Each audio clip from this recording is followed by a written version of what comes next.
A second Russian oligarch was stopped during a recent trip to the U.S., although it is not clear if he was searched, according to a person briefed on the matter. Mueller's team has also made an informal voluntary document and interview request to a third Russian oligarch who has not traveled to the U.S. recently. The situations have one thing in common: investigators are asking whether wealthy Russians illegally funneled cash donations directly or indirectly into Donald Trump's presidential campaign and inauguration. Investigators' interest in Russian oligarchs has not been previously reported. It reveals that Mueller's team has intensified its focus into the potential flow of money from Russia into the U.S. election as part of its wide-ranging investigation into whether the Trump team colluded with Russia's interference in the 2016 presidential election. The approach to Russian oligarchs in recent weeks may reflect that Mueller's team has already obtained records or documents that it has legal jurisdiction over and can get easily, one source said, and now it's a wish list to see what other information they can obtain from Russians entering the U.S. or through their voluntary cooperation. Foreign nationals are prohibited under campaign finance laws from donating to U.S. political campaigns. The sources did not share the names of the oligarchs but did describe the details of their interactions with the special counsel's team. One area under scrutiny, sources say, is investments Russians made in companies or think tanks that have political action committees that donated to the campaign.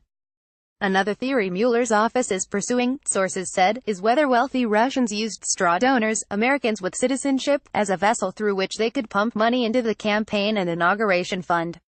The encounters with Russian oligarchs at American airports are another sign of the aggressive tactics Mueller's investigators are using to approach witnesses, or people they are interested in speaking with. Prosecutors and investigators like the element of surprise when you can get more instinctive, and often truthful, responses, said Daniel Goldman, a former federal prosecutor, in a text. Mueller's team is using search warrants to access electronic devices and, Goldman added, surprise is crucial for those searches because you don't want anyone to wipe their phone. In January, FBI agents stopped and questioned George Nader, a Middle East specialist, when he arrived at Washington Dulles International Airport. They imaged his electronic devices and subpoenaed him for testimony. Nader, who attended secret meetings during the transition between the United Arab Emirates and Trump associates, is cooperating with the investigation. Nader was in the Seychelles when Trump supporter Erik Prince met with Kirill Dmitriev, the chief executive of the state-run Russian direct investment fund. Prince denied any wrongdoing when he spoke with congressional investigators. Ted Malloch, a self-described informal Trump campaign advisor, last week issued a statement saying he was stopped in Boston when returning from an international trip by FBI agents who took his cell phone and questioned him about Republican political operative Roger Stone and WikiLeaks. Malloch is scheduled to appear before Mueller's grand jury on April 13. Late last year, Mueller's team asked some witnesses if they knew of Russians who made donations directly or indirectly to the Trump campaign, sources said. Another source added that Mueller's investigators have asked about a handful of American citizens who were born in former Soviet states and maintain ties with those countries. This person said the inquiry appeared focused on Republican fundraising and how money flows into U.S. politics.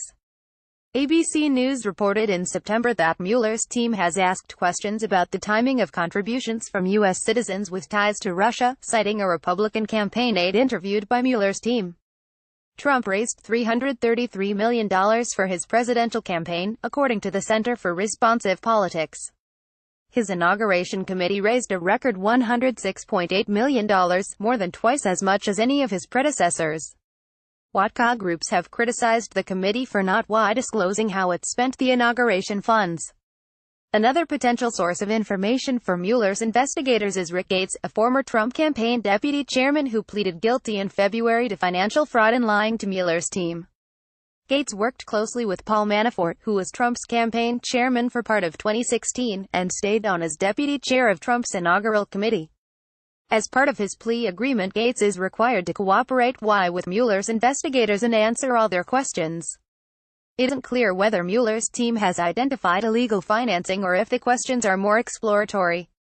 A spokesman for the special counsel declined to comment. One could say their money is fungible wherever it ended up, one source familiar with the inquiry said. Or Mueller's team could take the view that you made a contribution for a purpose.